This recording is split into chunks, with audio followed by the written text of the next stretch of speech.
Hello everyone, तो कैसे हैं आप सब। मैं फरहान आप सभी का एक बार फिर बहुत बहुत स्वागत करता हूं आपके अपने चैनल एजुकेशन वाइगर में। जैसा कि हम लोग सीटेट पेपर 2 साइंस की तैयारी कर रहे हैं और हमारा इम्पोर्टेंट सीरीज चालू है और इस इम्पोर्टेंट सीरीज का आज क्लास नंबर 11 है, जिसमें हम लोग साइंस में केमिस्ट्री का most important chapter metal and non metal, धातु और अधातु को पढ़ने वाले हैं। एक वीडियो में ये पूरा आज खत्म हो जाएगा और साथ ही साथ इस चैप्टर से पूछे गए प्रीवियस क्वेश्चन को हम लोग डिस्कस करने वाले हैं। और अगर इसकी चैप्टर की वेटेज की बात करें या 5 साल के प्रीवियस क्वेश्चन का अगर हम एनालिसिस करते हैं तो हमें ये पता चलता है कि इस चैप्टर से मिनिमम 1 क्वेश्चन और ज़्यादा से ज़्यादा 2 क्वेश्चन इस चैप्टर से आते हैं। तो इम्पोर्टेंट चैप्टर है, एनसीईआरटी बेस्ड कंटेंट है, एक पॉइंट भी एनसीईआरटी का इसमें मिस नहीं है। तो सेशन को लास्ट तक बने रहे, बहुत इंपॉर्टेंट सेशन होने वाला है। और ऑलरेडी हमने 3 क्लास यहाँ पे कवर कर चुके हैं, जिसमें दो क्लास हमने केमिस्ट्री का कवर किया है और फिजिक्स का हमारे सिलेबस पूरा कंप्लीट हो चुका है। तो जिन लोगों ने भी फिजिक्स का नहीं देखा है वो हमारे डिस्क्रिप्शन में जाके देख सकते हैं, मैंने लिंक वहाँ पे डाल दिया है, ठीक है। और किसी को भी किसी तरह का डाउट है या कोई टॉपिक समझ में नहीं आया है तो मैंने अपना इंस्टाग्राम ID भी डिस्क्रिप्शन में डाल दिया है, आप मुझे वहाँ मैसेज करके पूछ सकते हैं। तो सेशन को स्टार्ट करने से पहले आप सभी से रिक्वेस्ट है कि सेशन को लाइक करें, सब्सक्राइब करें और ज़्यादा से ज़्यादा सेशन को शेयर करें कि जो लोग भी सीटेट पेपर 2 साइंस की तैयारी कर रहे हैं तो उन लोगों तक ये वीडियो पहुंच जाए। 1 महीने से भी कम टाइम बचा है तो सीरियस हो जाए और मेरे चैनल से बने रहें। तो ये स्टार्ट करते हैं आज का पावरफुल सेशन। तो हमारा सीक्वेंस क्या रहेगा, कौन कौन टॉपिक हम इस चैप्टर में देखने वाले हैं। तो सबसे पहले हम लोग बात करेंगे physical properties of metal and non metals की, यानी धातुओं और अधातुओं के भौतिक गुणधर्म को हम लोग देखेंगे। उसके बाद हम लोग बात करेंगे uses of metals and non metals की, यानी धातुएं और अधातुएं के उपयोग की बात करेंगे। देन हम लोग बात करेंगे chemical properties of metal and non metal की, धातु और अधातुओं के रासायनिक गुणधर्म की मेटल और नॉन मेटल को अलग अलग केमिकल से जब हम रिएक्शन कराते हैं तो क्या क्या हमें मिलता है। देन फिर हम लोग बात करेंगे कोरोजन की, संक्षारण की, जंग लगना, रस्टिंग ऑफ आयरन, कॉपर की बात करेंगे, सिल्वर की बात करेंगे। फिर आखिरी हम लोग प्रीवियस ईयर क्वेश्चन को डिस्कस करने वाले हैं। तो आइए स्टार्ट करते हैं आज का पावरफुल सेशन। तो स्टार्ट करते हैं आज का most important chapter metal and non metal, धातु और अधातु, जिसमें सबसे पहले हम लोग बात करेंगे फिजिकल प्रॉपर्टीज ऑफ मेटल की, धातुओं के भौतिक गुणधर्म की। और सबसे पहली प्रॉपर्टी जो मेटल की देखने वाले हैं वह है हमारा मैलिएबिलिटी, जिसे हिंदी में हम लोग आघात व धर्मनीयता कहते हैं, ठीक है। तो मैलिएबिलिटी क्या है, तो मेटल को यानी धातु को हम लोग पीट करके, ठीक है, उसे पतले पतले शीट में, पतले पतले चदरे में हम कन्वर्ट कर सकते हैं। इसी प्रॉपर्टी को, इसी गुण को हम लोग मैलिएबिलिटी कहते हैं, ठीक है। आपने स्वीट्स खाए होंगे, खास करके काजू कतली और भी बहुत सारी मिठाइयाँ होती है, उसमें आपने देखा होगा चांदी की परत होती है उसमें, तो कौन सी प्रॉपर्टी शो करती है, मैलिएबिलिटी प्रॉपर्टी शो करती है, ठीक है। या एल्युमिनियम फॉइल वगैरह हम लोग फूड पैक करते हैं, ठीक है। तो ये सब क्या है, हमारा मैलिएबिलिटी प्रॉपर्टी शो कर रहा है। तो ये क्या है, ये ऐसी प्रॉपर्टी है मेटल की, the property of metal by which they can be beaten into thin sheet, धातुओं का गुण जिसके कारण उन्हें पीट कर शीट में परिवर्तित किया जा सकता है। इसी प्रॉपर्टी को हम लोग मैलिएबिलिटी या आघात धर्मनीयता कहते हैं, ठीक है। इसका उदाहरण क्या हो जाएगा हमारा, सिल्वर एंड एल्युमिनियम फॉइल, चांदी और एल्युमिनियम की परत, ठीक है।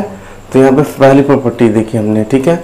अगर बात करें मोस्ट मैलिएबल मेटल यानी सबसे अधिक आघात वर्धता धातु कौन है, तो उसमें हमारा आता है पहले नंबर पर गोल्ड, फिर सिल्वर यानी सोना, चांदी। इसका एक्सेप्शन क्या हो जाएगा, मरकरी, अपवाद, यानी मरकरी मेटल जो है हमारा मैलिएबिलिटी प्रॉपर्टी शो नहीं करता है। क्यों, क्योंकि मरकरी जो है, पारा जो है हमारा लिक्विड होता है रूम टेम्परेचर पे, यानी रूम टेम्परेचर में मरकरी कौन स्टेट में पाया जाता है, कौन अवस्था में मिलता है, तो हमें लिक्विड अवस्था में मिलता है, इसीलिए ये प्रॉपर्टी शो नहीं करेगा। अब हम दूसरी प्रॉपर्टी देखते हैं, वो है हमारा डक्टिलिटी, जिसे तन्यता कहते हैं, ठीक है।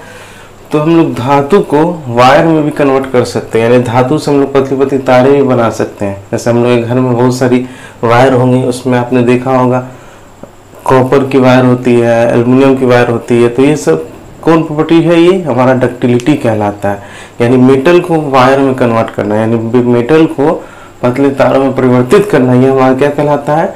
डक्टिलिटी या तन्यता कहलाता है। ठीक है, the conversion of metal into thin wires, धातु को पतले तारों में परिवर्तित करना, ये हमारा क्या कहलाता है? डक्टिलिटी या तन्यता कहलाता है। ठीक है, अब हम बात करते हैं मोस्ट डक्टाइल मेटल, यानी सबसे अधिक तन धातु की बात करें तो हमारा गोल्ड होता है पहला, दूसरे नंबर पर होता है सिल्वर, यानी सोना और चांदी हमारा सबसे अधिक तन्य धातु है। ठीक है, अब इसकी एक्सेप्शन की बात करें, अपवाद की बात करें तो मरकरी, पारा, यानी मरकरी हमारा तन्यता डक्टिलिटी प्रॉपर्टी शो नहीं करता है। ठीक है, अब नेक्स्ट प्रॉपर्टी की देखते हैं, वह हमारा कंडक्टिविटी या चालकता। ठीक है, तो मेटल जो होता है हमारा, मेटल वो क्या करता है? इलेक्ट्रॉन को रिलीज करता है और पॉजिटिव चार्ज का फॉर्मेशन करता है, यानी कैटायन का फॉर्मेशन करता है। मेटल क्या करता है? अपने अंदर से इलेक्ट्रॉन को रिलीज करता है और कैटायन यानी पॉजिटिव चार्ज का फॉर्मेशन करता है। ठीक है, और मेटल में क्या होते हैं? बहुत सारे मुक्त इलेक्ट्रॉन होते हैं, फ्री इलेक्ट्रॉन होते हैं, जिसकी वजह से क्या होता है? वो गुड कंडक्टर होता है हीट इलेक्ट्रिसिटी का।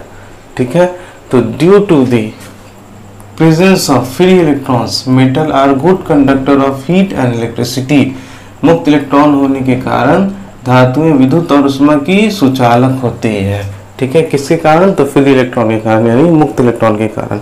ठीक है, अब बात की जाए सिल्वर जो है हमारे, यानी चांदी, वो हमारा बेस्ट कंडक्टर होता है हीट एंड इलेक्ट्रिसिटी का, यानी चांदी विद्युत और ऊष्मा की सबसे क्या होती है? अच्छी सुचालक होती है।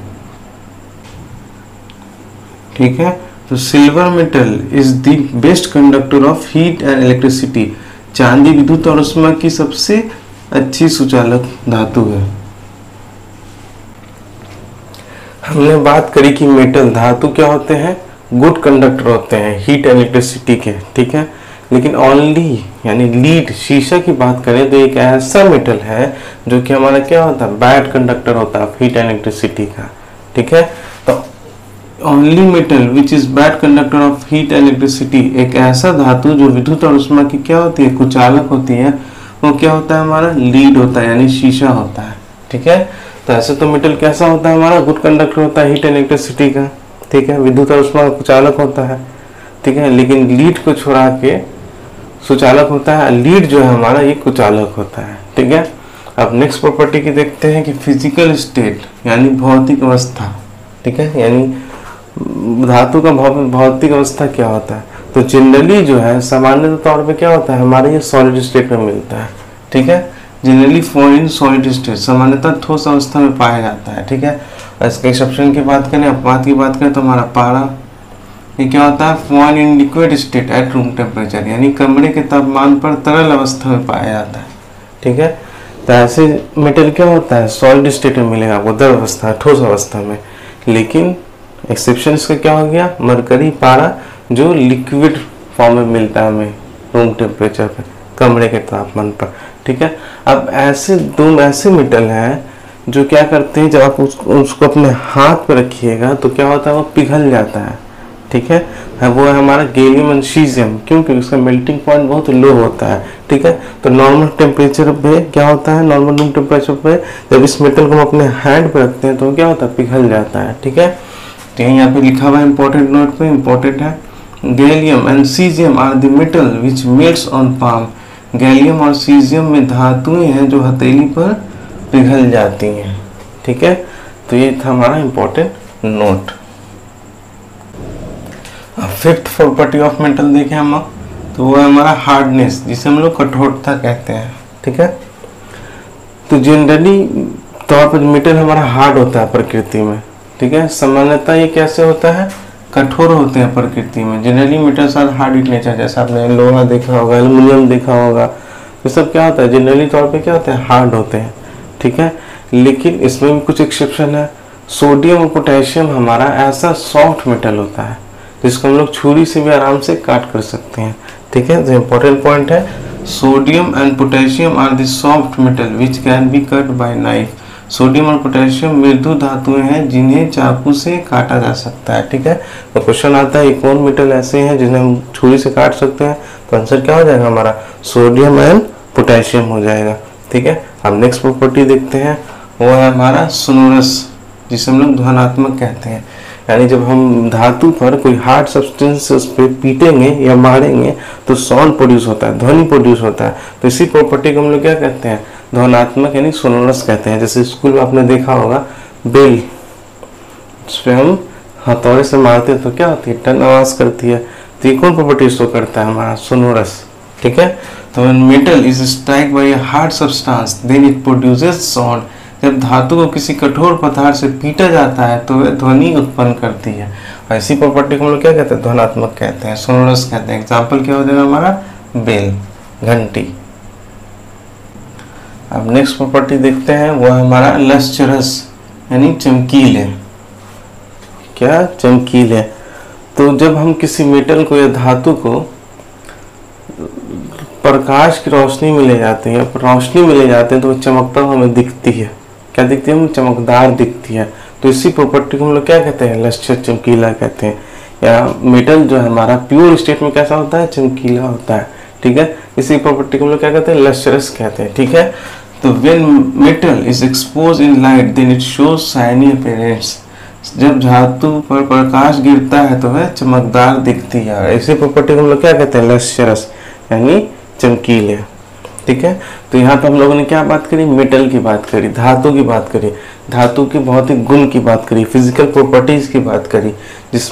ठीक है, अब हम नॉन मेटल यानी अधातु के भौतिक गुणधर्म की बात करेंगे। जो हमने मेटल में पढ़ा उसी का अपोजिट हमारा हो जाएगा यहाँ पर नॉन मेटल में। ठीक है, तो मेटल में हमने क्या पढ़ा था कि मेटल जो है हमारा वो नॉन मैल्यूबल होता है। धातु कैसा होता है, मैल्यूबल होता है। ठीक है, उसे हम पतले पतले शीट में कन्वर्ट कर सकते हैं। ठीक है, लेकिन वही अगर धातु की बात करें तो कैसा हो जाएगा, नॉन मैल्यूबल हो जाएगा। ठीक है, मेटल में हमने क्या बात करी थी, धातु में कि वो नॉन डक्टाइल होता है, यानी तन्यता होता है, जिससे हम मेटल को वायर में कन्वर्ट कर सकते हैं। लेकिन नॉन मेटल की बात की जाए तो ये कैसा होता है, हमारा नॉन डक्टाइल होता है, यानी ना तो ये आघातवर्धक होता है और ना ही तन्य होती है। ठीक है, और दूसरा प्रॉपर्टी देखें हम तो वो कैसा होता है, नॉन मेटल हमारा ब्रिटल इन नेचर यानी प्रकृति में भंगुर होते हैं। ठीक है, अब सवाल आता है कि भंगुरता यानी ब्रिटलनेस होता क्या है। ठीक है, तो ये क्या होता है कि अगर हम किसी पदार्थ को हैमर से, हथौड़े से पीटे तो क्या होता है, वो पाउडर फॉर्म में कन्वर्ट हो सके।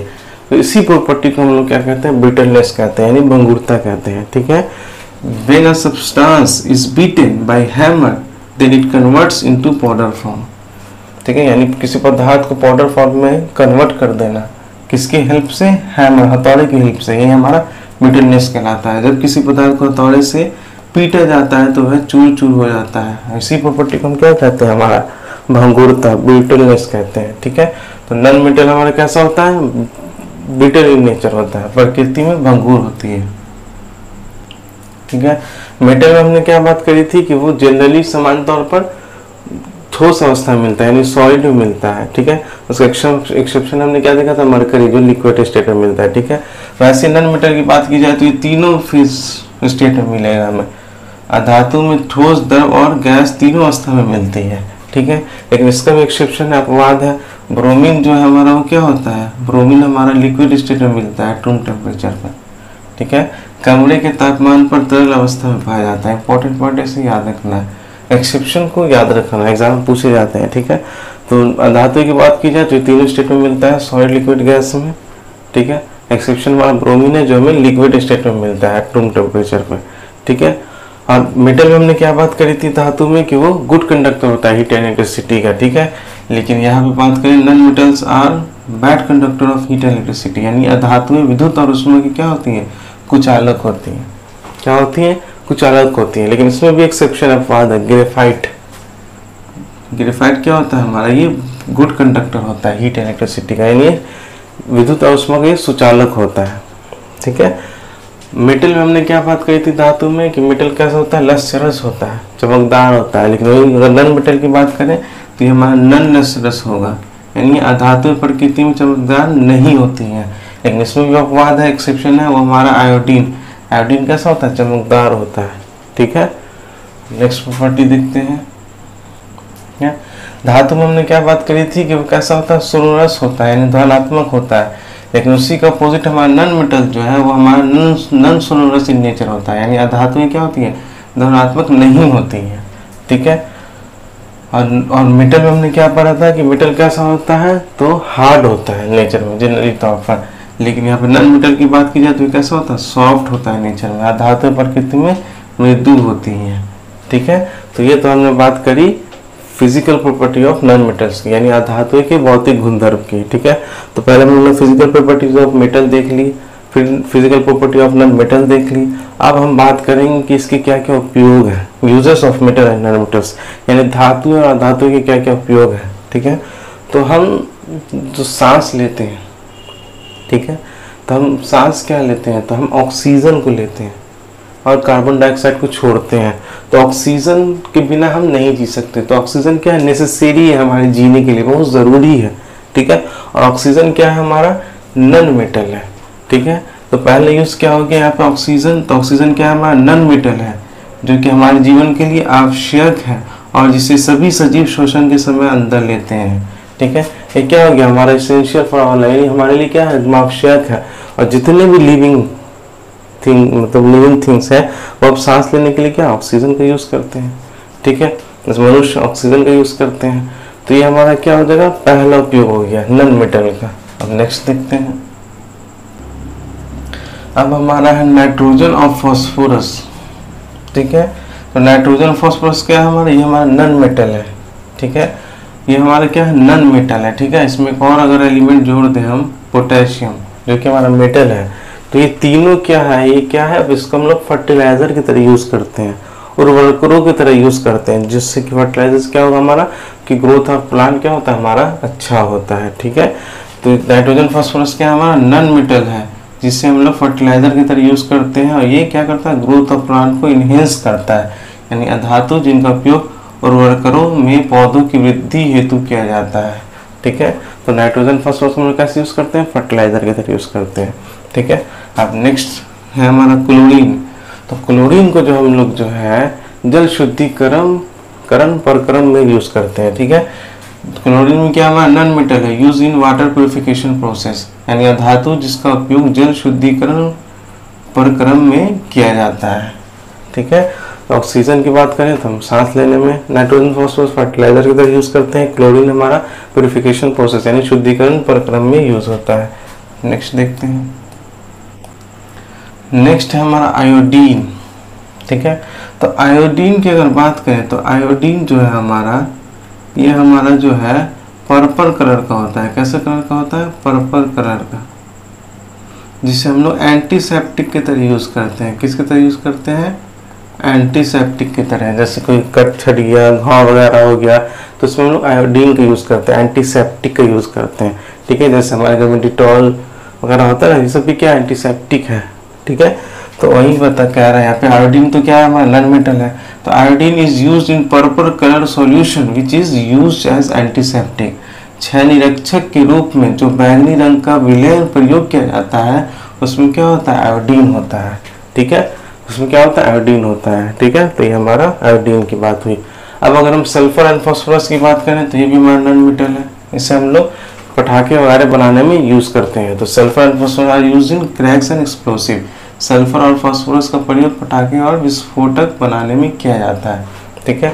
अब नेक्स्ट पॉइंट है हमारा पोटेशियम मेटल, ठीक है। पहले ही बात करी हमने, पोटेशियम मेटल को भी हम लोग फर्टिलाइजर की तरह यूज़ करते हैं, और उर्वरकों में पोटेशियम धातु का प्रयोग किया जाता है। यानी 3 मेटल है यहाँ पर, 2 नॉन मेटल है, फास्फोरस, नाइट्रोजन, और 1 मेटल है पोटेशियम। ये तीनों को हम लोग एज ए फर्टिलाइजर की तरह यूज़ करते हैं, जो कि ग्रोथ ऑफ प्लांट में इनहेंस करता है, ठीक है। तो NPK से आप लोग याद रख सकते हैं, नाइट्रोजन, फास्फोरस, पोटेशियम, ठीक है। तो ये तो हमने बात करी कुछ यूजेस की, ठीक है। ये क्या हो गया हमारा, कुछ यूजेस है, ठीक है। इसे हमें याद रखना, इस पे भी क्वेश्चन पूछे जा सकते हैं। अब हम बात करते हैं इंपॉर्टेंट नोट की, जिसमें हमारा टर्म है एलिमेंट, जिसे हिंदी में लोग तत्व कहते हैं। तो एलिमेंट क्या है, तत्व क्या है, जैसे आपने सुना ना, सोडियम, पोटेशियम, फास्फोरस, तो ये सब क्या है, एलिमेंट है, ये सब क्या है, एलिमेंट है। जैसे सोडियम, ये सब क्या है, एलिमेंट है। तो एलिमेंट क्या है, ये एक एलिमेंट क्या होता है, ये ऐसा पदार्थ होता है कि जिसे हम लोग तोड़ नहीं सकते हैं, जिसे हम लोग तोड़ नहीं सकते हैं हीटिंग के मेथड से, कूलिंग के मेथड से, या इलेक्ट्रोलाइसिस के मेथड से, या और भी कई मेथड से। यानी ये वह पदार्थ है जिससे गर्म करके, ठंडा करके, या विद्युतीकरण इत्यादि द्वारा ये दो या दो से अधिक छोटे पदार्थ में ना तोड़ा जा सके तो उसे हम लोग क्या कहते हैं, एलिमेंट यानी तत्व कहते हैं। ठीक है। और एलिमेंट की बात करें तो इसमें सिर्फ एक ही प्रकार का परमाणु प्रेजेंट होता है। ठीक है। जैसे सोडियम, तो सोडियम में क्या है, सिर्फ एक ही प्रकार का एटम या परमाणु प्रेजेंट होता है। ठीक है। और परमाणु की बात की जाए तो ये एलिमेंट की सबसे छोटी इकाई है, छोटी यूनिट है, जिसे हम लोग एटम कहते हैं। ठीक है। तो एलिमेंट के बारे में देखते हैं। The substance which can't be broken down into two or more different substance by heating, cooling, electrolysis etcetera. वह पदार्थ जिसे गर्म कर, ठंडा कर, विद्युतीकरण इत्यादि द्वारा दो या दो से अधिक छोटे पदार्थ में ना तोड़ा जा सके तो उसे हम लोग क्या कह देंगे, एलिमेंट या तत्व कहेंगे। ठीक है। एक ऐसा होता है तो इसमें केवल एक ही प्रकार का परमाणु होता है, यानी it contains only one kinds of atom. ठीक है। और एटम क्या है, परमाणु क्या है, तो the smallest unit of element is called atom. इन तत्व की सबसे छोटी इकाई को हम लोग क्या कहते हैं, परमाणु कहते हैं। ठीक है। क्या कहते हैं, परमाणु कहते हैं। तो ये तो हमारी बात हो गई यहाँ पर एलिमेंट की और एटम के बारे में। अब आगे देखते हैं। अब अगर हम एलिमेंट की बात करें तो एलिमेंट को हम लोग तीन टाइप से क्लासिफाई कर सकते हैं। पहला हमारा हो गया मेटल, धातु, दूसरा हो गया हमारा नॉन मेटल, अधातु, और तीसरा इसके बीच का होता है हमारा मेटोलॉइड यानी उपधातु। तो मेटल की बात हमने पहले करी, देन नॉन मेटल की बात भी कर ली। अब बात करते हैं मेटोलॉइड की, उपधातु की। तो उपधातु हमारा क्या होता है, तो उपधातु क्या होता है, बीच का, यानी मेटल और नॉन मेटल के बीच की है ये, यानी दोनों का प्रॉपर्टी इसमें होता है। ठीक है। तो ये क्या हो गया हमारा, an element that has properties of both metals and non metals. वह तत्व जिसमें धातु और अधातु दोनों के गुण धर्म होते हैं, दोनों की प्रॉपर्टी मौजूद होती है, तो उसे हम लोग क्या कह देंगे, मेटोलॉइड कह देंगे, यानी उपधातु कहेंगे, यानी ये बीच का है। ठीक है। एग्जाम्पल अगर देख सकते हैं तो इस B, lead, selenium, argon, T, germanium, ये सब क्या हो गया हमारा, ये हमारा मेटोलॉइड का एग्जाम्पल हो गया। ठीक है। तो नेक्स्ट देखते हैं। ठीक है। अब हम लोग बात करने जा रहे हैं chemical properties of metal and non metal, यानी धातुओं और अधातुओं के रासायनिक गुणधर्म की बात हम करने जा रहे हैं। यानी अलग अलग केमिकल से, एलिमेंट से, कंपाउंड से हम क्या अलग अलग केमिकल से हमको रिएक्शन करा के देखेंगे कि क्या क्या प्रोडक्ट हमें मिलता है। ठीक है। इसे हम लोग रासायनिक गुणधर्म कहते हैं। ठीक है। तो सबसे पहले हम लोग बात करेंगे रिएक्शन विद ऑक्सीजन और एयर, यानी वायु ऑक्सीजन की अभिक्रिया मेटल के साथ देखेंगे। ठीक है। तो जब हम मेटल को यानी धातु को ऑक्सीजन से रिएक्शन कराते हैं तो हमें मेटल ऑक्साइड मिलता है। क्या मिलता है, क्या मिलता है, मेटल ऑक्साइड मिलता है। ठीक है। तो मेटल का जो ऑक्साइड मिलता है वो बेसिक होता है इन नेचर में। कैसा होता है, बेसिक इन नेचर, यानी क्षारीय प्रकृति होता है। ठीक है। तो क्षारीय प्रकृति होता है। तो आपने लिटमस के बारे में सुना होगा, ये क्या है, इंडिकेटर है जो हमें बताता है कि कौन सा सब्सटेंस एसिड प्रॉपर्टी शो कर रहा है, कौन सा सब्सटेंस हमें बेसिक प्रॉपर्टी शो कर रहा है। ठीक है। तो लिटमस जो है हमारा, अगर कोई सब्सटेंस एसिडिक है तो क्या करता है, ब्लू को रेड में कन्वर्ट कर देता है। ठीक है। लेकिन अगर कोई बेसिक है नेचर में यानी क्षारीय है तो ये लिटमस क्या करता है, उसे रेड को ब्लू में कन्वर्ट कर देता है। ठीक है। तो यहाँ पे मेटल ऑक्साइड, हम मेटल जो जनरली कैसा ऑक्साइड बनाता है, बेसिक नेचर का ऑक्साइड बनाएगा। ठीक है। क्षारीय प्रकृति, जबकि क्षारीय प्रकृति है तो ये क्या करेगा, turn red litmus into blue litmus, यानी लाल लिटमस को ये नीले लिटमस में बदल देता है। तो ये इंपॉर्टेंट पॉइंट है, इसे याद रखना है। मेटल ऑक्साइड, मेटल का ऑक्साइड कैसा होगा, हमारा बेसिक होता है नेचर में, क्षारीय होता है। ठीक है। इसीलिए ये लाल लिटमस को नीले लिटमस में बदल देता है। ठीक है। अब जैसे अब हम एग्जांपल देख लें, मैग्नीशियम लिया। ठीक है। मैग्नीशियम को हमने ऑक्सीजन से रिएक्शन कराया तो हमें क्या मिल गया, मैग्नीशियम ऑक्साइड। क्या मिल गया, मैग्नीशियम ऑक्साइड। इसके साथ साथ हमें हीट भी मिलता है और लाइट भी मिलता है, प्रकाश। और जो प्रकाश जो होता है वो किस कलर का होता है, डार्जिलिंग व्हाइट फ्लेम, यानी ब्राइट चमकीला कलर का यहाँ पे फ्लेम हमको देखने को मिलता है। ठीक है, तो बेसिकली हमें क्या याद रखना है, मेटल क्या बनाता है, मेटल ऑक्साइड बनाता है जो कि बेसिक होता है नेचर में, जो कि हमारा रेड लिटमस को ब्लू लिटमस में कन्वर्ट कर देता है। ठीक है, तो ये तो बात हो गई यहाँ पे हमारी पहली प्रॉपर्टी रिएक्शन विद ऑक्सीजन की। हम नेक्स्ट देखते हैं। अब कुछ मेटल जो है वो एम्फोटेरिक ऑक्साइड भी फॉर्म करते हैं। अभी तो हमने देखी बेसिक ऑक्साइड की बात करी, लेकिन कुछ मेटल जो है वो ऑक्सीजन के साथ रिएक्ट करके अभिक्रिया करके एम्फोटेरिक ऑक्साइड भी बनाते हैं, जिसे उभयधर्मी ऑक्साइड कहते हैं। ठीक है, एम्फोटेरिक ऑक्साइड, उभयधर्मी ऑक्साइड। ठीक है, तो ये क्या होता है, तो वैसा ऑक्साइड जो एसिड की तरह भी एक्ट करे और बेस की तरह भी एक्ट करे, यानी वो ऑक्साइड जो अम्ल और क्षार दोनों की तरह कार्य करता है, तो इससे हम लोग क्या कहेंगे, एम्फोटेरिक ऑक्साइड कहते हैं। ठीक है, तो those oxides which act as acid as well as base, वह ऑक्साइड जो अम्ल और क्षार दोनों की तरह कार्य करते हैं, तो इससे हम लोग क्या कह देंगे, हम एम्फोटेरिक ऑक्साइड कर देंगे। ठीक है, जैसे यहाँ पे एग्जाम्पल है एल्युमिनियम और जिंक। एल्युमिनियम ऑक्सीजन के साथ रिएक्ट करके एल्युमिनियम ऑक्साइड बनाता है, जिंक ऑक्साइड बनाता है। ये क्या होता है, हमारा एम्फोटेरिक ऑक्साइड होता है। ठीक है, तो एल्युमिनियम और जिंक क्या बनाता है, हमारा एम्फोटेरिक ऑक्साइड बनाता है। एम्फोटेरिक ऑक्साइड उभयधर्मी ऑक्साइड क्या होता है, ये अम्ल की तरह क्षार दोनों की तरह कार्य करता है, यानी ये एसिड के साथ भी रिएक्शन शो करेगा और बेस के साथ भी रिएक्शन शो करेगा। ठीक है, तो ये हम लोग बात करी एम्फोटेरिक ऑक्साइड की। ठीक है, तो हमने क्या देखा, मेटल को ऑक्सीजन के साथ रिएक्ट करते हैं तो मेटल ऑक्साइड मिलता है। उसी तरह जब हम नॉन मेटल को यानी अधातु को, ठीक है, अधातु को जब हम ऑक्सीजन के साथ रिएक्शन करते हैं तो नॉन मेटल ऑक्साइड मिलता है। क्या मिलता है, नॉन मेटल ऑक्साइड। वहां पे क्या मिला था, मेटल ऑक्साइड, यहाँ पे क्या मिला है, नॉन मेटल ऑक्साइड। और मेटल ऑक्साइड की बात करें तो वो बेसिक था नेचर में, लेकिन अगर हम नॉन मेटल ऑक्साइड की बात करें तो ये नेचर में कैसा होता है, एसिडिक होता है। कैसा होता है, अम्लीय प्रकृति होता है। तो मैंने बताया था अगर अम्लीय प्रकृति ये शो कर रहा है तो लिटमस क्या करेगा, इसको ब्लू को रेड में कन्वर्ट कर देगा। क्या कर देगा, ब्लू को रेड में कन्वर्ट कर देगा। तो ये याद रखना है, क्या करेगा, ये turn blue litmus into red litmus, नीले लिटमस को लाल लिटमस में बदल देता है। क्यों, क्योंकि ये एसिडिक इन नेचर का होता है। ठीक है, जैसे हम बात करें यहाँ पे कार्बन ऑक्सीजन के साथ रिएक्शन कराया तो हमें क्या मिला, कार्बन डाइऑक्साइड मिला। या सल्फर को ऑक्सीजन के साथ रिएक्शन कराएंगे तो क्या मिलेगा, सल्फर डाइऑक्साइड। तो ये हमारा क्या हो गया, ये हमारा एसिडिक इन नेचर होता है। क्यों, क्योंकि नॉन मेटल ऑक्साइड हमें क्या देता है, एसिडिक होता है नेचर में। तो ये हमें याद रखना है। ठीक है, और कुछ जो ऑक्साइड है वो नॉन मेटल के वो न्यूट्रल भी होते हैं।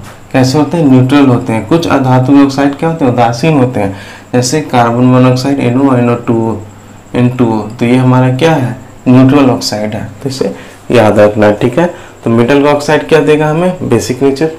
नॉन मेटल ऑक्साइड क्या बताता है, एसिडिक नेचर। ठीक है, तो इसे हमें याद रखना है। ठीक है, अब दूसरी प्रॉपर्टी देखते हैं हमारा। तो हम second property reaction with water, यानी जल के साथ अभिक्रिया, यानी मेटल धातु और धातु का जब हम जल के साथ अभिक्रिया कराते हैं तो क्या क्या हमें देखने को मिलता है, हम इसकी बात करने वाले हैं। ठीक है, तो सोडियम और पोटेशियम, ठीक है, सोडियम और पोटेशियम जो है ये उग्र तरीके से तुरंत रिएक्शन कर जाता है पानी के साथ, यानी एकदम फटाक से रिएक्शन कर जाता है। क्योंकि सोडियम जो होता है बहुत हाई रिएक्टिव मेटल होता है, बहुत ज़्यादा रिएक्टिव होता है। ठीक है, बहुत ज़्यादा ही क्रियाशील धातु होता है सोडियम। तो होता है क्या कि जब उससे वाटर के साथ रिएक्शन कराते हैं तो बहुत ट्रेमेंडस हीट बहुत ज़्यादा निकलती है, एकदम बहुत ज़्यादा हीट टाइप निकलता है, उष्मा निकलती है। ठीक है, तो इसीलिए हम लोग क्या कहते हैं, इसीलिए हम क्या करते हैं, सोडियम को केरोसिन में रखते हैं। सोडियम और पोटेशियम को किस में रखते हैं, केरोसिन में रखते हैं। अगर उसको हम खुले में छोड़ देंगे तो ऐसे भी उसमें क्या पकड़ लेती है, आग पकड़ लेती है। ठीक है, तो सोडियम और पोटेशियम जो है वो रिएक्ट वायलेंसली विथ वाटर। सोडियम और पोटेशियम उग्र तरीके से जल के साथ अभिक्रिया करते हैं। दैट्स वाई, इसीलिए हम लोग सोडियम और पोटेशियम को kept in kerosene oil, sodium और पोटेशियम को मिट्टी के तेल में रखा जाता है। इसीलिए ये पॉइंट इंपॉर्टेंट है, इसे याद रखना है। क्यों रखा जाता है, क्योंकि सोडियम बहुत हाईली रिएक्टिव होता है, एकदम वायलेंसली रिएक्शन कर जाता है वाटर के साथ। ठीक है, तो ये हमारा बात हुई मेटल की। और नॉन मेटल की बात करें तो जनरली जो है वो पानी के साथ रिएक्शन नहीं करता है। ठीक है, आधातुएं जल के साथ अभिक्रिया नहीं करती है। ठीक है, आप एक इम्पॉर्टेंट पॉइंट की बात करें तो एक होता है हमारा व्हाइट फॉस्फोरस। फॉस्फोरस की बात करें तो हमारा नॉन मेटल होता है, अधातु होता है। तो फॉस्फोरस 2 टाइप्स का हो सकता है, एक होता है व्हाइट फॉस्फोरस, एक होता है रेड फॉस्फोरस। तो व्हाइट फॉस्फोरस की बात करें तो उसका जो इग्निशन टेम्परेचर है यानी ज्वलन तापमान, यानी कोई भी सब्सटेंस मिनिमम कितने टेम्परेचर पे उसमें वो फायर यानी जल सकता है, उसे हम लोग इग्निशन टेम्परेचर कहते हैं। जैसे कागज मान लीजिए, पेपर वो बहुत जल्दी जल जाता है, वही लकड़ी मानिए तो उससे थोड़ा लेट में जलता है। तो कागज का इग्निशन टेम्परेचर क्या होता है, लो होता है, लकड़ी का ज्यादा होता है। तो वैसा तापमान, मिनिमम तापमान जिसपे कोई सब्सटेंस आग पकड़ ले तो उसे हम लोग इग्निशन टेम्परेचर, ज्वलन तापमान कहते हैं। तो फास्फोरस का जो ज्वलन तापमान है व्हाइट फास्फोरस का, वो बहुत कम होता है। इसीलिए क्या होता है, वो रूमी टेम्परेचर उसमें आग लग जाता है, यानी उसको आप ऐसे अभी रखिएगा तो अपने आप आग लग जाएगा, स्पॉन्टेनियसली आग लग जाएगा, अब खुद पे खुद आग लग जाएगा। ठीक है, इसीलिए इससे बचाने के लिए हम क्या करते हैं, तो इसमें हम पानी में डाल के रखते हैं। तो पानी क्या करता है, उसका एटमॉस्फेयर के साथ कांटेक्ट को ब्रेक कर देता है, जिसकी वजह से आग नहीं लगती है। ठीक है, तो इंपॉर्टेंट नोट है, white phosphorus has low ignition temperature, so it burns at room temperature to prevent this kept under water. Hindi में देख लेते हैं, सफेद फास्फोरस का ज्वलन तापमान कम होता है, इग्निशन टेम्परेचर क्या होता है, कम होता है, इसीलिए कमरे के तापमान पर जलना शुरू कर देता है। यानी नॉर्मल टेम्परेचर पे क्या होता है, ये जलना स्टार्ट कर देता है। इसे रोकने के लिए इसे जल में रखा जाता है, यानी पानी में से हम रखते हैं डुबो के। पानी क्या करता है, एटमॉस्फेयर से उसका कॉन्टैक्ट को क्या करता है, ब्रेक कर देता है। ठीक है, तो इंपॉर्टेंट प्रॉपर्टी दूसरा हमने देखी रिएक्शन विथ वाटर। अब नेक्स्ट प्रॉपर्टी देखते हैं, जब हम मेटल या नॉन मेटल को रिएक्ट करवाएंगे किस एसिड के साथ, यानी अम्लों के साथ अभिक्रिया। ठीक है, यानी अम्लों के साथ अभिक्रिया करेंगे तो हमें क्या मिलेगा, ये एक इंपॉर्टेंट प्रॉपर्टी है। ठीक है, तो जब हम मेटल धातु को डाइल्यूट एसिड अम्ल, ठीक है, सबसे पहले 2 टर्म होता है, डाइल्यूट और कंसंट्रेटेड। डाइल्यूट का मतलब होता है कि जिसमें हम पानी ज्यादा मिलाए हो, यानी सॉल्वेंट ज्यादा हो।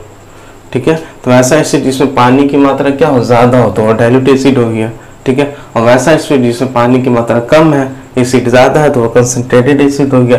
तो जब हम मेटल को एसिड यानी डाइल्यूट एसिड से जब रिएक्शन कराते हैं तो हमें मेटल सॉल्ट मिलता है, और क्या मिलता है, साथ में हमारा हाइड्रोजन गैस रिलीज होता है। इसे याद रखना है, क्या रिलीज होता है, हाइड्रोजन गैस रिलीज होता है। और जब हाइड्रोजन गैस रिलीज होता है तो पॉप साउंड करता है, पॉप साउंड आवाज निकलेगा, जिससे हमें पता चल जाता है कि इसमें हाइड्रोजन प्रेजेंट है। तो इससे हम लोग टेस्ट फॉर हाइड्रोजन की तरह भी यूज करते हैं। ठीक है, तो जब हम धातु को अम्ल के साथ जब रिएक्शन कराते हैं तो हमें मेटल सॉल्ट मिलता है और साथ में हाइड्रोजन गैस रिलीज होती है। क्या होती है, हाइड्रोजन गैस रिलीज होती है, जिसमें पॉप साउंड करता है। ठीक है, तो इसे हमें याद रखना है। ठीक है, और अगर नॉन मेटल अधातु की बात करें, जब हम एसिड के साथ रिएक्शन कराते हैं तो कोई रिएक्शन हमें देखने को नहीं मिलता है। ठीक है, तो जब अधातु का जब हम अम्ल के साथ रिएक्शन कराएंगे तो कोई रिएक्शन नहीं मिलेगा। ठीक है, तो धातु का एसिड के साथ रिएक्शन कराएंगे तो मेटल सॉल्ट और हाइड्रोजन गैस मिलेगा।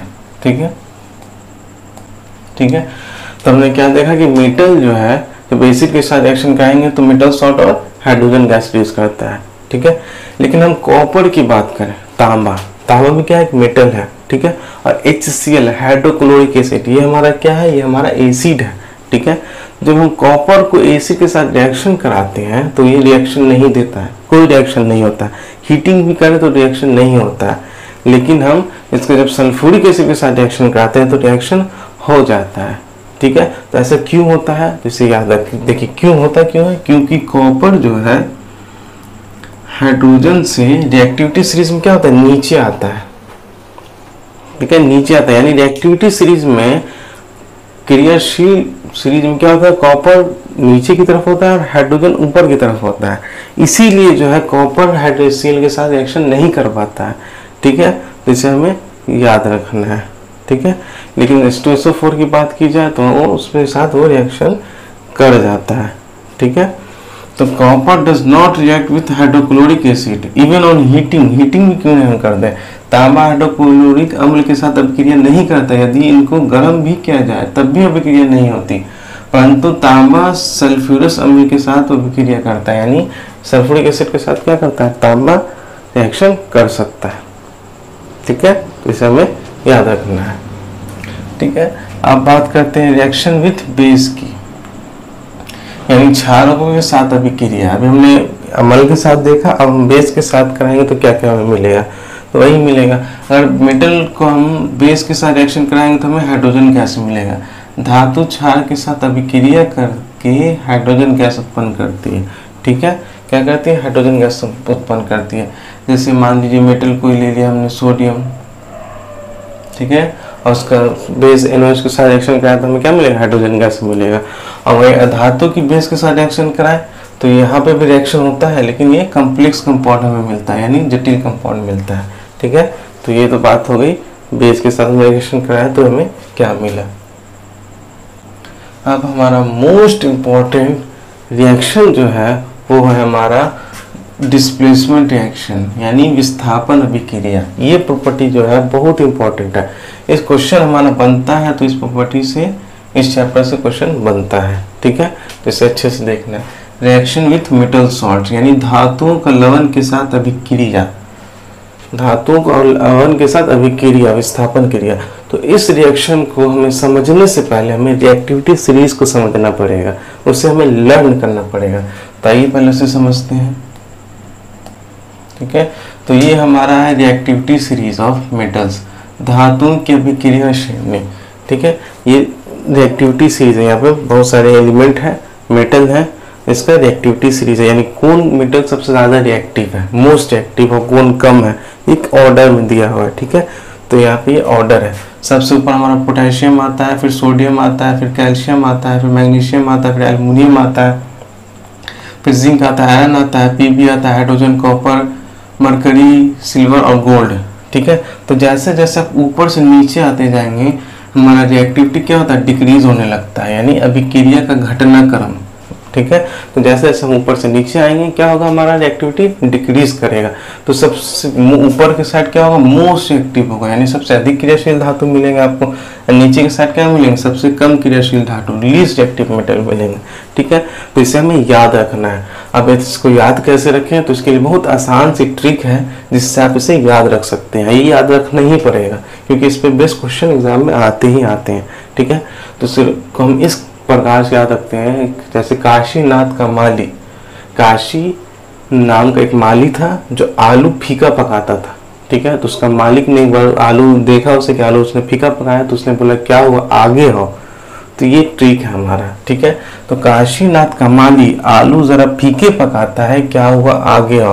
तो काशी से हम पोटेशियम याद रख सकते हैं, नाथ से सोडियम, का से कैल्शियम, मा से मैग्नीशियम, आ से आलू, जरा से जिंक, फीके से आयरन, पकाता से पीबी, है से हाइड्रोजन, क्या से कॉपर, हुआ से मरकरी, आगे से एजी, आओ से गोल्ड। ठीक है, तो इस आसान ट्रिक से आप इसको याद रख सकते हैं। ठीक है, इसे हम लोग याद रख सकते हैं। ठीक है, अब इसका एप्लीकेशन देखते हैं उस रिएक्शन में। तो आप देखते हैं डिस्प्लेसमेंट रिएक्शन, विस्थापन अभिक्रिया क्या होता है। तो in this reaction a more reactive metal displaces the less reactive metal from its salt. इस अभिक्रिया में अधिक क्रियाशील धातु कम क्रियाशील धातु उसके लवणों से विस्थापित कर देती है। ठीक है, तो क्या होता है इस रिएक्शन में जो ज्यादा रिएक्टिव मेटल है, यानी रिएक्टिविटी सीरीज में जो ऊपर है वो लेस रिएक्टिव मेटल, यानी जो रिएक्टिव सीरीज में नीचे है उसको क्या करता है? डिस्प्लेस कर देता है। ठीक है, क्या करता है? डिस्प्लेस कर देता है। जैसे एग्जांपल से आप समझे, यहाँ पे क्या है? कॉपर सल्फेट है। ठीक है, तो कॉपर सल्फेट है, यहाँ पे हमारा क्या है? जिंक। ठीक है, तो कॉपर सल्फेट को हम जिंक से रिएक्शन करा रहे हैं। ठीक है, तो जिंक जो हमारा है, ठीक है, वो क्या होता है? हमारा रिएक्टिविटी सीरीज में कॉपर से ऊपर है, यानी काशीनाथ का माली आलू जरा जिंक फीके पता है, क्या हुआ? कॉपर, यानी जिंक ऊपर है हमारे रिएक्टिविटी सीरीज में और कॉपर नीचे है। तो मोर रिएक्टिव मेटल, यानी कॉपर से हमारा जिंक क्या हो गया? यहाँ पर मोर जैसा क्या हो गया? यहाँ पे ज्यादा रिएक्टिव है कॉपर के थ्रू। तो ये क्या करेगा कि ये रिएक्टिव मेटल क्या करेगा? कॉपर को डिस्प्लेस कर देगा। ठीक है, यहाँ पे कॉपर सल्फर पॉजिटिव और नेगेटिव आयन में टूटेगा। ठीक है, तो यहाँ पे क्या करेगा? यहाँ पे सल्फर नेगेटिव चार्ज हो जाएगा और पॉजिटिव, यानी कोई भी कंपाउंड पॉजिटिव नेगेटिव में जुड़ता है। ठीक है, अब मेटल क्या होता है? पॉजिटिव होता है। ठीक है, तो ये क्या करेगा? आपको सल्फर के साथ रिएक्शन कर देगा, कॉपर को डिस्प्लेस कर देगा, यानी जिंक यहाँ पे क्या मोर रिएक्टिव मेटल क्या कर रहा है? लेस रिएक्टिव मेटल को डिस्प्लेस कर दे रहा है और यहाँ पे हमारा रिएक्शन हो जाता है। तो इसी रिएक्शन को, इसी अभिक्रिया को हम लोग विस्थापन अभिक्रिया यानी डिस्प्लेसमेंट रिएक्शन कहते हैं। ठीक है, तो यहाँ पे कॉपर सल्फेट का जो है रंग होता है ब्लू, जब रिएक्शन होता है तो ये हमारा क्या हो जाता है? रेड कलर का हो जाता है। ठीक है, क्या होता है? रेड कलर का हो जाता है। अब अगर उसी का अगर कॉपर सल्फेट का हम अगर मरकरी से रिएक्शन सिल्वर से रिएक्शन करेगा चांदी से, तो क्या होगा? तो यहाँ पर हमें कोई रिएक्शन देखने को नहीं मिलेगी। क्यों? क्योंकि कॉपर से जो है सिल्वर नीचे आता है एक्टिविटी सीरीज में, यानी सिल्वर हमारा लेस रिएक्टिव है, कॉपर मोर रिएक्टिव है सिल्वर के कंपेयर में। तो सिल्वर यहाँ पे लेस रिएक्टिव हो गया, तब less reactive metal more reactive metal को यहाँ पे डिस्प्लेस नहीं कर पाएगा, हमेशा मोर रिएक्टिव ही लेस रिएक्टिव को डिस्प्लेस करेगा। तो इसीलिए यहाँ पे ये रिएक्शन नहीं होगा। ठीक है, तो ये याद रखना है। तो जब तक आपको रिएक्टिविटी सीरीज याद नहीं होगी तो ये रिएक्शन आपको समझ में नहीं आएगा, क्वेश्चन भी नहीं बनेगा। तो रिएक्टिविटी सीरीज को आप आसानी से याद कर सकते हैं। काशीनाथ का माली आलू जरा फीके पकाता है, क्या हुआ? आगे आओ। ठीक है, तो यहाँ पे ये रिएक्शन नहीं होगी। तो ये चीज इंपॉर्टेंट है। मोर रिएक्टिव मेटल यानी अधिक क्रियाशील धातु कम क्रियाधारशील को उसके लवणों से क्या करता है? विस्थापित करता है। ठीक है, more reactive metal displaces less reactive metal from its salt. तो इसे हमें याद रखना इंपॉर्टेंट है। अब एक इम्पॉर्टेंट नोट है, इम्पॉर्टेंट पॉइंट है एक्वा-रिजिया। आपने नाम सुना होगा एक्वा-रिजिया। ये क्या होता है? इसमें हाइड्रोक्लोरिक एसिड और नाइट्रिक एसिड HNO3 का ये एक मिक्सचर होता है। ठीक है, कैसा होता है? कंसंट्रेटेड है। मैंने बताया ना कंसंट्रेटेड क्या होता है? जैसे पानी की मात्रा कम हो, एसिड की मात्रा ज्यादा हो। ठीक है, वही क्या होता है इसमें? फ्रेशली प्रिपेयर्ड कंसंट्रेटेड HCl और कंसंट्रेटेड HNO3 मौजूद होता है 3:1 रेशियो में। ठीक है, ये क्या करता है? अपने अंदर गोल्ड और प्लेटिनम को क्या होता है? डिसॉल्व कर लेता है। ठीक है, तो ये क्या हमारा नाइट्रिक और हाइड्रोक्लोरिक एसिड का मिश्रण है, जिसमें सोना और प्लेटिनम का क्या होता है? विलयन हो सकता है। ठीक है, तो ये हमारा हो गया एक्वा-रिजिया। अब हम बात करने वाले कोरोजन की, यानी संक्षारण की। संक्षारण की कोरोजन क्या है? संक्षारण क्या है? तो होता क्या है कि कोई भी मेटल या धातु को आप ऐसे खुले में रखते हैं, तो खुले में क्या होता है? मॉइस्चर होता है, जिसमें ऑक्सीजन होता है, वाटर वेपर होता है या एसिड वगैरह, कुछ भी उसके कांटेक्ट में आता है तो वो क्या हो जाता है? क्रोड हो जाता है। क्या हो जाता है? संक्षारित हो जाता है। तो इसी प्रोसेस को, इसी प्रक्रिया को हम लोग संक्षारित कहते हैं। जैसे लोहे में आपने देखा होगा जंग लग जाता है। ठीक है, रस्टिंग ऑफ आयरन। तो ये भी किसका उदाहरण है? हमारा कोरोजन का उदाहरण है। ये कॉपर में आपने देखा होगा तांबे के बर्तन में ग्रीन ग्रीन हो जाता है, तो ये भी हमारा क्या कोरोजन का एग्जाम्पल है। ये चांदी को आपने देखा होगा, चांदी में ब्लैक कलर आ जाता है, तो ये क्या हमारा कोरोजन का एग्जाम्पल है। ठीक है, तो कोरोजन संक्षारण क्या हो गया हमारा? When a metal is attacked by substance around it such as moisture, acid, etc., it is said to be corrode and this process is called corrosion. ठीक है, जब कोई धातु अपने आसपास अम्ल, आर्द्रता आदि के संपर्क में आती है तब ये संक्षरित होती है, और इस प्रक्रिया को हम लोग क्या कहते हैं? संक्षारण कहते हैं, यानी कोरोजन कहते हैं। तो अब इससे एग्जाम्पल देख लेते हैं, उदाहरण देख लेते हैं। तो सबसे पहला जो हमारा उदाहरण है वो है हमारा रस्टिंग ऑफ आयरन, लोहे में जंग लगना। आपने देखा होगा लोहे में क्या होता है? जंग लग जाता है। ठीक है, जंग किस कलर का होता है? ये भी आपने देखा होगा। कैसा कलर का होता है? रेडिश ब्राउन रस्ट का, यानी भूरे रंग का। ठीक है, तब होता क्या है? तो आयरन का फॉर्मूला क्या होता है हमारा? Fe। तो आयरन क्या होता है? मॉइस्चर के कांटेक्ट में आता है। किसके कांटेक्ट में आता है? मॉइस्चर, आर्द्र वायु के कांटेक्ट में आता है। ठीक है, मॉइस्चर में क्या क्या होता है हमारा? ऑक्सीजन और वाटर प्रेजेंट होता है। तो इसके साथ एक्शन करके क्या है? ऑक्साइड बना लेता है। पढ़ाई था कि मेटल ऑक्साइड के साथ ऑक्सीजन साथ रिएक्ट करके अभिक्रिया करके ऑक्साइड का फॉर्मेशन कर लेता है।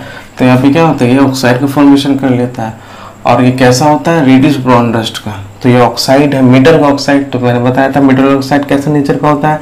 बेसिक नेचर का, यानी क्षारीय प्रकृति का होता है। ठीक है, और ये क्या करेगा? बेसिक नेचर का है तो रेड को ब्लू में कन्वर्ट कर देगा, लिटमस को। ठीक है, तो iron when exposed to moist air for a long time acquires a coating of brown flaky substance called rust. लंबे समय तक आर्द्र वायु में रहने पर लोहे पर भूरे रंग की पत्रिका पदार्थ की परत चढ़ जाती है, जिसे जंग कहते हैं। क्या कहते हैं? जंग कहते हैं। ठीक है, अब जंग से हम बचाएं कैसे लोहे को? लोहे को हम जंग से कैसे बचाते हैं? तो हम क्या करते हैं? उसको पेंट करते हैं, ऑयलिंग करते हैं, ग्रीजिंग करते हैं। ये सब मेथड से हम क्या करते हैं? उससे बचाते हैं। तो कैसे बचाएंगे हम जंग से? जंग लगता क्यों है?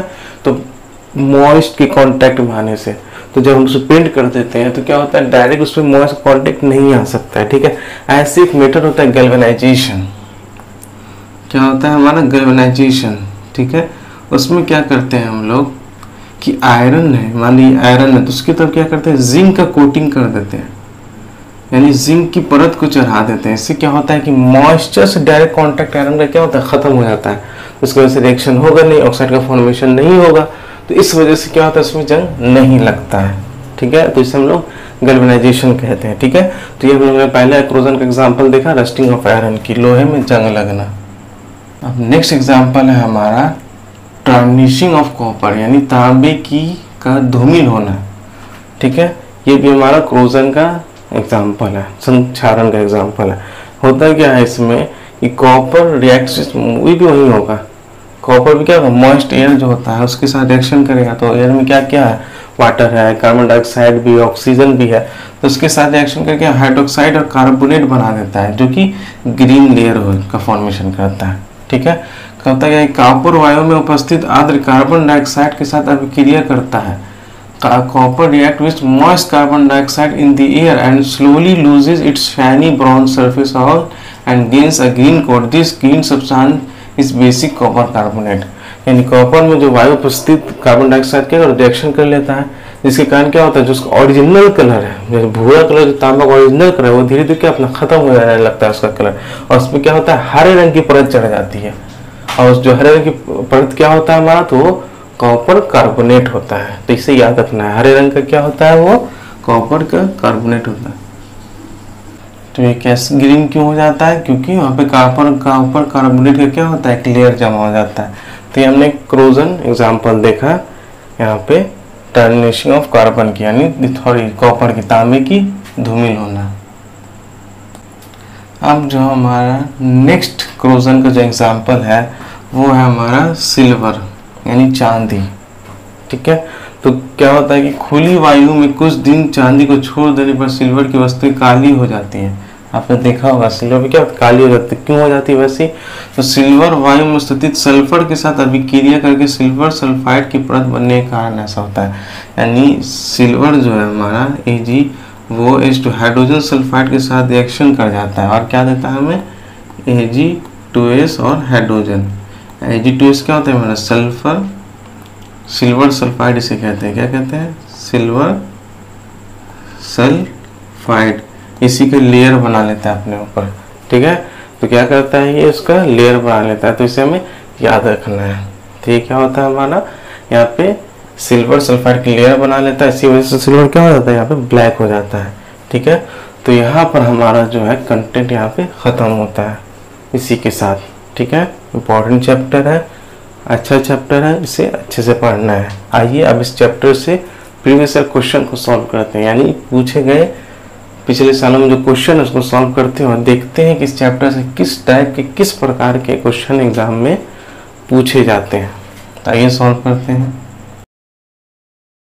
पहला क्वेश्चन देखते हैं हम, ये हमारा 2024 का 21 जनवरी को जो एग्जाम हुआ था उसी का पूछा हुआ क्वेश्चन है, latest question. Identify the correct statements from the flowing, निम्नलिखित में से सही कथनों की पहचान कीजिए। फर्स्ट ऑप्शन है, generally non metals do not react with water, सामान्यतः अधातु जल के साथ अभिक्रिया नहीं करती है। तो जब मैंने आपको केमिकल प्रॉपर्टीज ऑफ मेटल्स के बारे में बताया था, नॉन मेटल्स के बारे में, तो मैंने आपको बताया था कि नॉन मेटल जो है सामान्यतः तौर पर जल के साथ अभिक्रिया नहीं करती है। तो ये ऑप्शन हमारा करेक्ट हो गया। नेक्स्ट ऑप्शन देखते हैं, generally non metals do not react with acid, ठीक है। तो जब मैंने आपको केमिकल प्रॉपर्टीज पढ़ाया था तो मेटल के बारे में बताया था कि वो एसिड के साथ रिएक्शन करता है, लेकिन नॉन मेटल के बारे में क्या बताया था कि वो जनरली नॉन मेटल के साथ रिएक्शन नहीं करता है, ठीक है। तो यहाँ पर ये ऑप्शन भी करेक्ट हो जाएगा, ठीक है। सामान्यतः आधातु अम्लों के साथ अभिक्रिया नहीं करते, ठीक है। तो यहाँ पे both A and B option जो यहाँ पे क्या हो गया, करेक्ट हो गया। तो थर्ड ऑप्शन इस क्वेश्चन में क्या हो गया, करेक्ट आंसर हो गया। अब नेक्स्ट क्वेश्चन देखते हैं, क्वेश्चन नंबर 2, ठीक है। Which of the following reaction are not feasible, निम्नलिखित अभिक्रियाओं में से कौन सी संभव नहीं है। यानी कौन सी रिएक्शन इसमें नहीं होगी। तो ये क्वेश्चन में हमारा रिएक्टिविटी सीरीज का जो है कॉन्सेप्ट आएगा। तो रिएक्टिविटी सीरीज हमें याद होनी चाहिए। तो मैंने क्या बताया था, रिएक्टिविटी सीरीज काशी, नाथ का, माली, आलू, जरा फीके, पकाता है, क्या हुआ, आगे आओ। तो ये रिएक्टिविटी सीरीज, जैसे जैसे हम नीचे बढ़ेंगे एक्टिविटी हमारा रिएक्टिविटी जो है ये कम होता जाता है। ठीक है, तो कौन सा इसमें नहीं होगा, तो जो मैंने क्या बताया था कि जो मोर रिएक्टिव एलिमेंट है वो लेस रिएक्टिव एलिमेंट को डिस्प्लेस करता है। ठीक है, तो यहाँ पे आप देख सकते हैं एल्युमिनियम और कॉपर। ठीक है, एल्युमिनियम हमारा यहाँ आ रहा है, कॉपर हमारा यहाँ आ रहा है, तो मोर रिएक्टिव यहाँ पे क्या हो गया, एल्युमिनियम। तो एल्युमिनियम यहाँ पे कॉपर को डिस्प्लेस कर सकता है, तो ये ऑप्शन तो यहाँ पे नहीं होगा। ठीक है, फिर यहाँ पे देखिए PbFe, आयरन हमारा कहाँ आ रहा है, ऊपर, और Pb हमारा क्या आ रहा है, नीचे। ठीक है, तो यहाँ पे आयरन हमारा Pb को आसानी से कर सकता है डिस्प्लेस, तो ये ऑप्शन भी नहीं होगा। ठीक है, अब आया जिंक और कैल्शियम। तो कैल्शियम हमारा क्या है, ऊपर, और जिंक हमारा क्या है, नीचे। तो कैल्शियम हमारा मोर रिएक्टिव मेटल है, जिंक हमारा लेस एक्टिव मेटल है। तो less active metal more reactive metal को डिस्प्लेस नहीं कर पाएगा, तो इसीलिए यही ऑप्शन यहाँ पे हमारा क्या हो जाएगा, करेक्ट आंसर हो जाएगा। अब फिर फोर्थ ऑप्शन देख लें, मैग्नीशियम जिंक। तो मैग्नीशियम ज़्यादा रिएक्टिव है, जिंक कम है, तो यहाँ पे ये भी इसको डिस्प्लेस कर देगा। तो थर्ड ऑप्शन जो यहाँ पे तीसरा जो रिएक्शन यहाँ पे नहीं होगा, तो इसीलिए थर्ड ऑप्शन इस क्वेश्चन का क्या हो गया, करेक्ट आंसर हो गया। आपको रिएक्टिविटी सीरीज याद होना चाहिए। अब थर्ड क्वेश्चन हमारा है, a material M was heated in a spoon and immediately put in a glass jar and was covered. A small amount of water was added to the jar and the solution was tested with blue litmus paper. The paper turned red. Material M could be. ठीक है, एक पदार्थ M है, कोई पदार्थ M है, कोई चम्मच में गर्म करके, जब चम्मच में गर्म करेंगे तो जाहिर सी बात है ऑक्सीजन से रिएक्शन होगा, हीट। तो ऑक्सीजन से जब हम रिएक्शन कराएंगे तो यहाँ पे क्या हो जाएगा, हमारा एम कोई ऑक्साइड बनेगा, मेटेलिक ऑक्साइड बने या नॉन मेटेलिक ऑक्साइड बने। ठीक है, गर्म करके तुरंत एक गैस के बर्तन में रखा जाता है। ठीक है, थोड़ी मात्रा में पानी इसमें डाला गया और घोल को नीले लिटमस पेपर से परीक्षण किया गया, तो कागज का रंग लाल हो गया। यानी लिटमस जो है ये पहले कौन कलर था, ब्लू था, फिर वो क्या हो गया, रेड हो गया। तो ये कौन सा प्रॉपर्टी हो गया, यहाँ पे हमारा हो गया आपको, यहाँ पे एसिड है, यानी इससे हमें क्या पता चला कि एसिड है। तो एसिड हमारा क्या करता है, ब्लू को रेड लिटमस में कन्वर्ट करता है। ठीक है, तो यहाँ पे ऑक्साइड जो बनेगा ये हमारा क्या होगा, हाइड्रोक्साइड, यहाँ पे एसिडिक नेचर होगा। ठीक है, तो मैंने आपको क्या पढ़ाया था कि मेटल जो होता है, धातु जो होता है वो हमारा बेसिक ऑक्साइड बनाता है, और नॉन मेटल जो होता है वो हमारा एसिडिक ऑक्साइड बनाता है। ठीक है, तो इसीलिए यहाँ पे सोडियम क्या है, मेटल है, एल्युमिनियम क्या है, मेटल है, मैग्नीशियम क्या है, मेटल है। तो ये तीनों क्या है, ये तीनों तो बेसिक ऑक्साइड बनाएगा। ठीक है, जो बेसिक नेचर का होगा। तो बचा यहाँ पे डी ऑप्शन, सल्फर, जो कि क्या हमारा नॉन मेटल है, तो ये हमारा क्या बनाएगा, एसिडिक ऑक्साइड बनाएगा, और जो क्या करेगा, ब्लू को रेड में कन्वर्ट कर देगा। तो इसीलिए हमारे यहाँ पे डी ऑप्शन इस क्वेश्चन में क्या हो गया, करेक्ट आंसर हो गया। अब हम क्वेश्चन नंबर 4 देखते हैं। Which of the following can be put on wounds as an antiseptic? निम्नलिखित में से किसी घाव पर एंटीसेप्टिक प्रतिरोधी या रोगाणुरोधक के रूप में लगाया जा सकता है। ठीक है, तो जब मैंने आपको uses of metal and non metal से बताया था, धातु और अधातु के उपयोग के बारे में बताया था, तो मैंने आयोडीन के बारे में क्या बताया था कि आयोडीन पर्पल कलर का सॉल्यूशन होता है जो कि हमारा एंटीसेप्टिक होता है। ठीक है, जो कि हम सब वॉन्ड पर, कटिया, छटा या जख्म पर लगा सकते हैं। तो हमारा क्या था, आयोडीन था। तो इसीलिए यहाँ पे ए ऑप्शन जो है क्या हो गया, यहाँ पे करेक्ट हो गया। ठीक है, तो फर्स्ट ऑप्शन क्वेश्चन का क्या हो गया, करेक्ट आंसर हो गया। अब क्वेश्चन नंबर हमारा 5। A copper vessel when exposed to humid air for a long time acquire a dull green coating on its outer surface.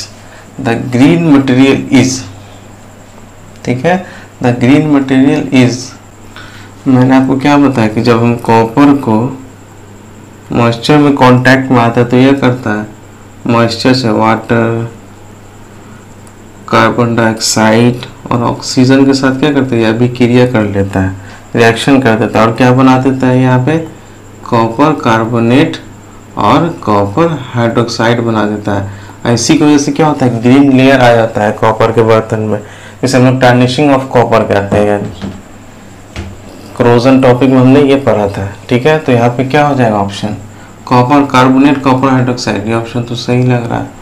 Copper carbonate copper sulphate नहीं बनता है, कॉपर हाइड्रोक्साइड कॉपर सल्फेट नहीं बनता है, copper sulphate copper oxide ये भी नहीं बनता है।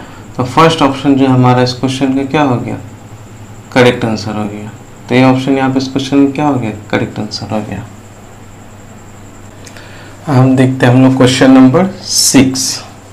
Select the correct statement from the flowing, निम्नलिखित में से सही कथन को चुनिए, ठीक है। तो फर्स्ट ऑप्शन देखते हैं, both sodium and phosphorus are stored in kerosene, ठीक है। तो सोडियम की बात करें तो ये हाईली रिएक्टिव मेटल होता है, ठीक है। तो इसीलिए हम इसे क्या करते हैं केरोसिन में स्टोर करते हैं, ठीक है। लेकिन फॉस्फोरस को यहाँ पे हम लोग केरोसिन में स्टोर नहीं करते हैं। तो फर्स्ट ऑप्शन हमारे यहाँ पे क्या हो गया, रॉन्ग हो गया। सेकंड ऑप्शन देखते हैं, both sodium and phosphorus are stored in water, तो यहाँ पे सोडियम और फॉस्फोरस दोनों को जल में संचित रखा जाता है। तो ये ऑप्शन भी हमारा क्या हो गया, गलत हो गया, क्योंकि सोडियम वाटर के साथ तो एकदम वैगरसली रिएक्शन दे देता है एकदम फटाक से, और हीट भी निकलती है, तो ये तो नहीं होगा, ठीक है। सोडियम हम लोग केरोसिन में स्टोर करते हैं, ठीक है। और व्हाइट फॉस्फोरस की बात की जाए तो उसे हम लोग पानी में स्टोर करते हैं। नेक्स्ट ऑप्शन है, sodium stored in kerosene whereas phosphorus stored in water, ठीक है। तो ये ऑप्शन यहाँ पे सही है, ठीक है, क्योंकि फॉस्फोरस को हम लोग पानी में स्टोर करते हैं, क्योंकि वो नॉर्मल टेम्परेचर पे व्हाइट फॉस्फोरस में क्या हो जाता है, आग लग जाती है। नेक्स्ट ऑप्शन है, sodium stored in kerosene whereas phosphorus stored in air, तो एयर में स्टोर से नहीं करते हैं, ठीक है। तो इसीलिए यहाँ पे हमारा सी ऑप्शन जो है यहाँ पे इस क्वेश्चन का क्या हो गया, करेक्ट आंसर हो गया।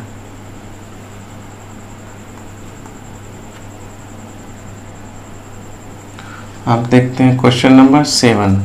Select the correct statement from the flowing, निम्नलिखित में से सही कथन चुनिए। Zinc is more reactive than aluminium, ठीक है। तो यहाँ पर मैंने आपको रिएक्टिविटी सीरीज बताई थी, काशी नाथ का माली आलू ज़रा फीके पकाता है, ठीक है। Zinc is more reactive than aluminium, zinc aluminium से अधिक सक्रिय है। यहाँ पर आप देख सकते हैं एल्यूमिनियम ऊपर आया, जिंक नीचे आया, तो यहाँ पे ऑप्शन क्या हो गया, करेक्ट हो गया, इनकरेक्ट हो गया। हमारा एल्यूमिनियम ज़्यादा रिएक्टिव होगा ना कि जिंक। फिर लिख रहा है, copper can displaces iron from ferrous sulphate solution, यानी कॉपर जो है हमारा FeSO4 फेरस सल्फेट सॉल्यूशन को Fe को यहाँ पे डिस्प्लेस कर सकता है। तो more reactive metal less reactive metal को डिस्प्लेस कर सकता है। तो कॉपर आप देख सकते हैं क्या हुआ, मरकरी आगे आओ, तो कॉपर क्या होता है, पहले आयरन आएगा फिर कॉपर आएगा, ठीक है। तो लेस एक्टिव मेटल यहाँ पे मोर एक्टिव मेटल को डिस्प्लेस नहीं कर पाएगा, तो ये ऑप्शन भी हमारा क्या हो जाएगा, रॉन्ग हो जाएगा, ठीक है। नेक्स्ट ऑप्शन है, iron can displace copper from copper sulphate solution but can not displace aluminium from aluminium sulphate solution. यहाँ पे आप देख सकते हैं कॉपर सल्फेट आयरन जो है यहाँ पे कॉपर को डिस्प्लेस कर सकता है कॉपर सल्फेट सॉल्यूशन से, बिल्कुल कर सकता है, क्योंकि आयरन ज़्यादा रिएक्टिव है कॉपर के मुकाबले, ठीक है। लेकिन एल्युमिनियम को नहीं डिस्प्लेस कर पाएगा एल्युमिनियम सल्फेट सॉल्यूशन से, तो ये भी सही है, क्योंकि एल्युमिनियम ऊपर आएगा और आयरन क्या है नीचे है, तो आयरन से एल्युमिनियम का क्या है रिएक्टिविटी ज़्यादा है, तो इसलिए यहाँ पे सी ऑप्शन यहाँ पे क्या हो जाएगा, करेक्ट हो जाएगा, ठीक है। नेक्स्ट भी देख लेते हैं, aluminium can not displacement iron from ferrous sulphate solution from ferrous aluminium, तो इसमें क्या है, aluminium can not displacement iron from, नहीं ये तो डिस्प्लेस कर सकता है, क्योंकि एल्युमिनियम क्या आयरन से ज़्यादा रिएक्टिव है, तो ये ऑप्शन गलत हो गया। तो यहाँ पर सी ऑप्शन जो इस क्वेश्चन का क्या हो गया, करेक्ट आंसर हो गया। तो सी ऑप्शन यहाँ पे क्या हो गया, करेक्ट आंसर हो गया। रिएक्टिविटी सीरीज हमें याद होना चाहिए। अब question number 8 fill in the blanks है। नीचे कुछ पदार्थ प्रयोगशाला में उनके भंडारण की विधियाँ दी गई हैं, सही उत्तर को मिलान करना है, ठीक है। तो सोडियम मेटल के बारे में मैंने आपको बताया था कि उसे कहाँ हम लोग स्टोर करते हैं, तो केरोसिन में, एक ऑप्शन क्या हो गया फोर्थ, तो यहाँ पे बी ऑप्शन वैसे दिख रहा है, तो इसीलिए यहाँ पे क्या हो गया बी ऑप्शन यहाँ पे इस क्वेश्चन में क्या हो गया करेक्ट आंसर हो गया। आगे भी देखते हैं, फॉस्फोरस को कहाँ हम लोग स्टोर करते हैं, पानी में, ठीक है। और मरकरी को हम लोग कहाँ स्टोर करेंगे, तो गिलास के बोतल में, ठीक है। और बचा सोडियम हाइड्रोक्साइड, तो इसे हम लोग प्लास्टिक बोतल में स्टोर करते हैं, ठीक है। तो यहाँ पे बी ऑप्शन यहाँ पे इस क्वेश्चन क्या हो गया करेक्ट आंसर हो गया। अब सेकंड लास्ट क्वेश्चन है आज के सेशन का, question number 9। A gas is produced when a metal react with acid, which of the following statement is true for this gas. तो मैंने आपको बताया था कि जब हम मेटल को एसिड से रिएक्शन देते हैं तो क्या मिलता है हमें, मेटल सॉल्ट मिलता था, क्या मिलता था हमारे हाइड्रोजन गैस। हाइड्रोजन गैस कैसा आवाज करता है, पॉप साउंड आवाज करता है, ठीक है। इससे हम लोग टेस्ट ऑफ हाइड्रोजन भी करते हैं इस एक्शन से, ठीक है। तो यहाँ पे हमें क्या मिल जाएगा, it Burns with a pop sound, ये पॉप की ध्वनि के साथ जलती है, तो इसीलिए हमारे क्या हो जाएगा सी ऑप्शन क्वेश्चन में क्या हो जाएगा करेक्ट आंसर हो जाएगा। और नॉन मेटल की बात करें तो वैसे के साथ रिएक्शन नहीं देता है जनरली। आज के सेशन का आखिरी question, question number 10। X is a metal which exists in liquid state. What could be X be? X कोई धातु है जो द्रव अवस्था में विद्यमान होता है, X क्या हो सकता है, ठीक है। तो मेटल की बात करी तो मैंने एक ही मेटल बताया था, मरकरी पारा, जो लिक्विड स्टेट में पाया जाता है रूम टेम्परेचर में, ठीक है। और ब्रोमीन भी हमारा रूम टेम्परेचर में लिक्विड स्टेट में पाया जाता है, लेकिन ब्रोमीन हमारा क्या है, ये हमारा नॉन मेटल है, इसीलिए ये नहीं होगा। तो क्या हो जाएगा हमारा मरकरी यानी पारा, यानी बी ऑप्शन क्वेश्चन का क्या हो गया करेक्ट आंसर हो गया, ठीक है। इसी के साथ आज का यहाँ पे इम्पोर्टेंट सेशन यहाँ पे ख़त्म होता है। उम्मीद करता हूँ ये सेशन आपको पसंद आया होगा। मैंने सीटेट के सिलेबस के अकॉर्डिंगली पूरा चैप्टर आपको पढ़ाया है, और साथ ही साथ इस चैप्टर से पूछे गए 10 प्रीवियस ईयर क्वेश्चन को हमने सॉल्व भी करा। प्योर एनसीईआरटी बेस्ड कंटेंट है, इम्पोर्टेंट चैप्टर है, एक पॉइंट भी एनसीईआरटी से यहाँ पे मिस नहीं है, आसान लैंग्वेज में है। इस नोट को, इस कंटेंट को बस अच्छे से पढ़ें, बेस्ट कंटेंट है, यकीन माने बेस्ट कंटेंट है, बार बार पढ़ें और 4 से 5 साल के प्रीवियस ईयर क्वेश्चन को बस सॉल्व कर लें, इससे बाहर कुछ नहीं आने वाला है, इतना इनफ है, ठीक है। तो अगर सेशन को पसंद आता है तो सेशन को लाइक करें, सब्सक्राइब करें और ज़्यादा से ज़्यादा इस सेशन को शेयर करें कि जो लोग भी सीटेट पेपर 2 साइंस की तैयारी कर रहे हैं उन तक ये वीडियो पहुंच जाए। अब ज़्यादा टाइम भी नहीं बचा एग्ज़ाम को, तो ज़्यादा से ज़्यादा रिवीजन करें और क्वेश्चन को सॉल्व करें। तो thanks for watching, keep learning and keep smiling.